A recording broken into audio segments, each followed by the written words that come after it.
Hello buddy, welcome back to my channel. What you see me getting started on is my next prop. What I want to do is I want to take two of my props I built back in 2023 and combine them into one prop. The first one was the one I labeled the floating bust. It's where I took the bust, had it sitting inside of a recessed structure. It was animated, it kind of rocked back and forth, kind of giving it the look that it was floating within that space.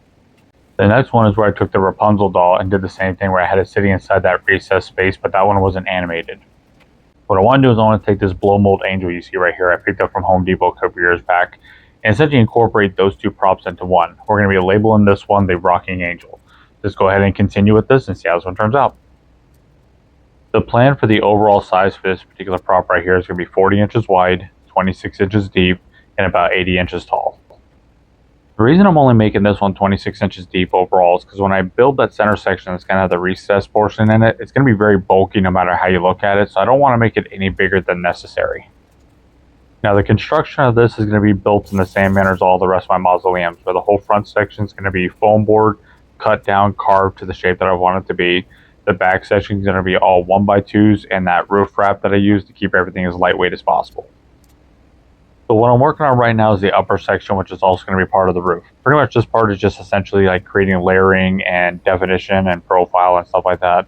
I also wanted it to match the curve that's going to be on the section where the angel is going to sit. That's why I created that curve right there. So once everything's kind of put on, it's going to kind of give it like a nice little profile.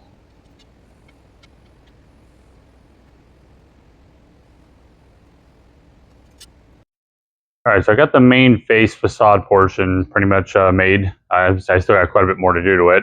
But now I'm going to start working on making the structure portion for the Rocking Angel itself. I also have these pieces of pipe right here that I glued these little pieces of foam, rounded foam stuff. They call it backer rod. You get it from like Home Depot, Lowe's. Those are going to sit right inside here like that and kind of go up here. That's why I left this the way I did, to kind of give it like that little extra little detail. So it's going to have like those in there as well, one on either side. So let's go ahead and get started on the structure platform for the angel and start getting it moving, and then we'll finish the rest of it. Alright, so now it's time to build all the structure portion, everything that's going to hold the angel itself, the mechanism, the motors, and all that kind of stuff. So that platform is essentially going to be the main piece right there. And I'm just going to run a bunch of 1x2s all the way around it, generating my overall shape, and everything's going to be tied together, making this one solid unit. Now what I'm doing to kind of reinforce everything and kind of keep everything square, I took some 2x4s and cut them into little 45-degree angles and putting them in all the corners of all the 1x2s. And then I'm also using a construction adhesive to glue everything together, so once everything dries, it's going to keep this thing nice and solid. Now this is going to be the platform that's going to give the Rocking Angel its rocking feature. I'm going to go ahead and explain what I'm doing. Alright, so I got the base in place. You see I just made it to where it just pivots on a piece of wood. I'm trying to keep this one as simple as possible. You see where I just took these pieces of plywood, they're cut at a slight angle so this way it doesn't restrict the movement. Just a piece of round bar going through there, anchored to the bottom. I took a piece of wood, ran it up the back side here, so this way I can put screws on the bottom here, screws there, and then that's also where I'm mounting my motor, because I figure the motor being at the top, I'm going to have better control over it than trying to put something down here. So what I did for the motor is I have a bar going across here, and I stuck a couple pieces of foam in here to kind of mimic essentially where my walls are going to be, so I can gauge my side-to-side action. I just took one of those motors I've been using a lot lately, mounted a piece of wood underneath here so I could put a notch in it. I'm using one of those elongated style linkages. I want that because I want it to have a little bit of like a pause in between. I don't want it to be a consistent back and forth movement. I want it to kind of pause as it kind of looks like it's hitting the wall, and then pause as it's coming back to the other side essentially. So that's what I'm doing right there. So let me go ahead and turn it on real fast and kind of show you what it does. Okay, so here we go. Now I'm using a 15 RPM motor because I wanted to definitely catch their eye that it's moving.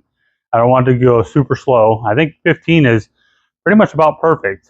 The plan is to make it to where when the wings hit the side here, I was going to make it look like it was breaking, the stucco off and kind of do like an exposed brick. But being that far back in, because of the wings are, it's not going to stand out, especially when you're looking at it straight on. The only way you'd see is if you're looking at it from an angle as you walk past it. So I might still do that. I might not do that. I'm not really sure just yet. But this is where I'm at with it. I think the movement's really good. I think the distance back and forth is working really nice. It's very smooth. So the next step is to start working on building my intersection, carving the whole thing, and get this thing painted. All right, so my plan is I want to kind of create like that nice rounded, kind of shape on the interior. So I took a bunch of foam, glued it together, put it in this jig right here to keep everything nice and compressed until everything's nice and dry and stuff like that. I'm gonna use a chainsaw to do the bulk of the carving, and then try to finish it out with some kind of custom hot wire if I can make something. If this doesn't work, my plan B for this, I guess you can say, is you can see where what I did on the top here. I just took the foam, made it round that way. I'll just do that right here. I'll just go all the way down, so it'll just be straight in instead of like rounded. It'll be straight in and just kind of curved there. So that'll be the plan B if my first plan doesn't work out. So let's see if this works.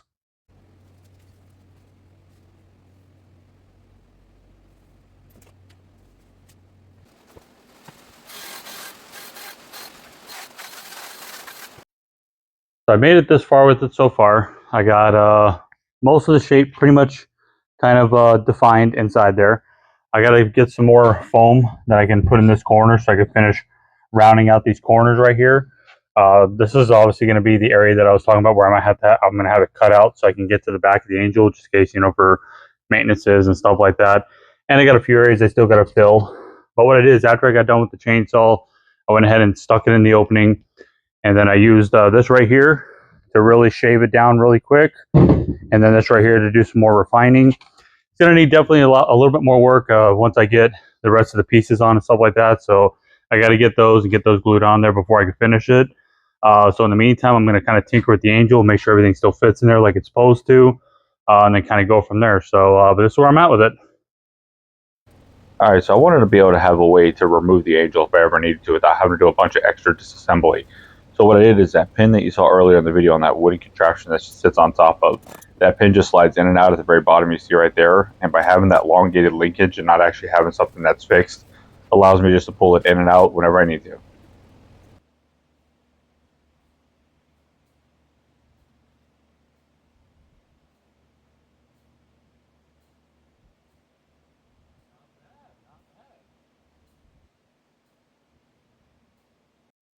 All right, so I've kind of made some progress on the prop. I'm sure right away you kind of noticed I have a weird looking color going on here. What happened here is I felt that I sanded this too far. Like I had it too far forward like this before I started crowning it down. I wanted more of like a nice gradual curve. Kind of like almost like looking at the side of a ball, nice little sphere kind of thing. So I got some of that expansion foam for like fence posts, took some cardboard, taped some cardboard in the area and just kind of filled that area back in and then just re-sanded it to get kind of what I wanted. And this back section right here, I kind of messed up on that. I sanded it too far to the point that it was really thin. There was no real structure to it no more. And it wasn't really getting the shape that I wanted. So I kind of had to piece it in by essentially going back up here where I sanded it too far and then just use some regular expansion foam to fill that in to make a nice transition from here to there.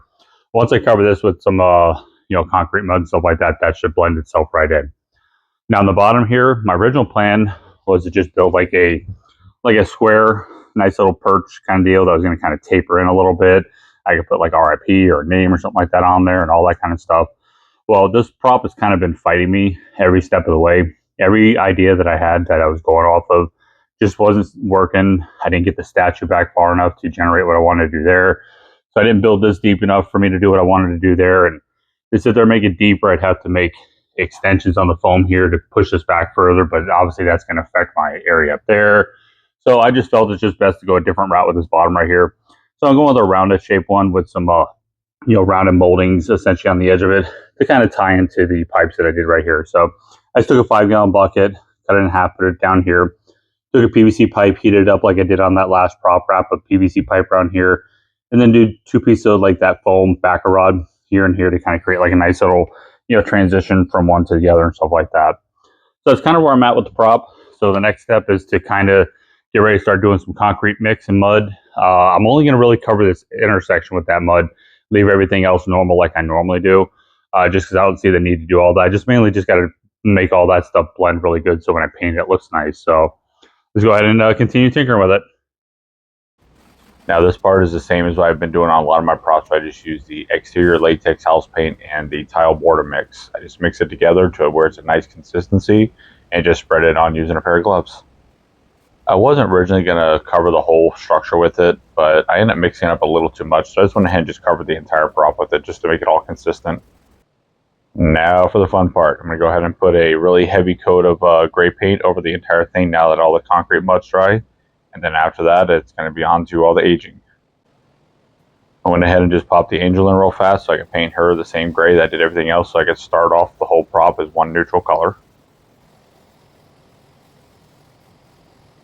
Alright, so now we're on to the aging portion where I'm using the dark colors, the browns, the blacks, the greens, and all that good stuff, and darkening it up and trying to give it like that really old, kind of look to it. So the color I'm using right now is that color you've been seeing me use on a few of my props lately. It's essentially a really dark green with a little bit of a black mixed in with it. I really like this color because it really kind of gives you that look that these things would have if, say, they've been around for 100 years.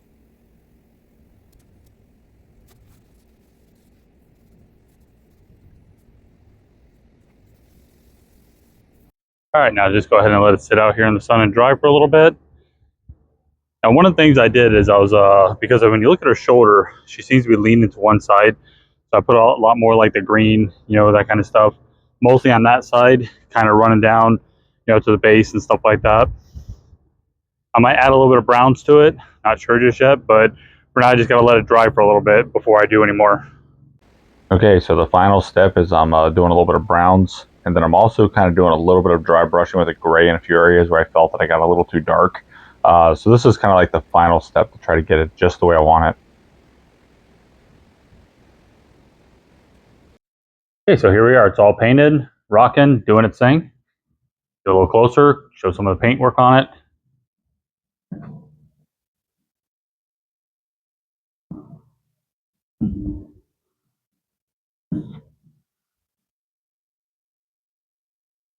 Like I was saying earlier in the video, when I did the concrete mix on the inside, I was going to essentially even everything out, blend everything in.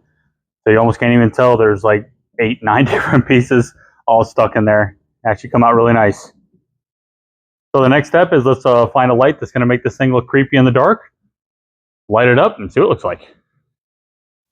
Okay, so I got this sign that my wife got me for Christmas. It just says Paul's Garage and stuff like that. And I can adjust the intensity of it, and it's kind of a blue color. So I'm actually going to use that because it almost has a little bit of like a moonlight kind of look to it. So let's go ahead and show you what it looks like. All right, so here's that blue light. Let me kind of show you real fast though how I can adjust it. So I can make it like go way down where you barely can see it. Or I can bring it really bright, which obviously shows everything. It doesn't look as good. So let's try to find the creepy spot. Maybe right about there, maybe? Yeah, we're gonna go with that. All right, so here we are. This is my rocking angel prop.